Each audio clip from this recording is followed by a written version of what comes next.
ভোর ৫টার সময় ঘুম থেকে উঠে বাইরে বেরিয়ে দেখি ভয়ঙ্করভাবে বৃষ্টির মতন কুয়াশা পড়ছে আর চারিদিকটা ঘুটঘুটে অন্ধকার। বাইরে বেরিয়ে বেশ ভয় ভয় লাগছিল। তাড়াতাড়ি করে স্নানটাও সেরে নিয়েছিলাম ভোরবেলার দিকে। দিনটা ছিল সোমবার ৩ তারিখ, সরস্বতী পুজোর দিনকে। আরে বাবা, ভুলেই তো গেলাম, এবার তো ২ দিন সরস্বতী পুজো পড়েছিল। তো আমরা সোমবার দিনকেই করেছি। আমি আগের দিনকে মোটামুটি সবকিছু রেডি করে রেখেছিলাম। পুজোটা যেহেতু প্রতি বছর করি, মোটামুটি সবকিছুই মনে থাকে। আর যেগুলো মনে থাকে না, মা তো আছেই বলে দেওয়ার জন্য। ঠাকুরমশাই বলেছিলেন সেই ৬টার সময় আসবে। আমার জোগাড় যান্ত্রী হয়ে আমরা উল্টো বসে হচ্ছিলাম। উনি এসেছিল প্রায় ৭টা বেজে গেছিল।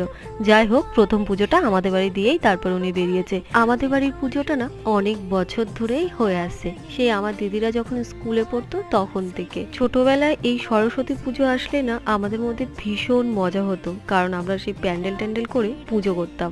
সেটা নয় তোমাদের সঙ্গে পরে ব্লগে শেয়ার করব।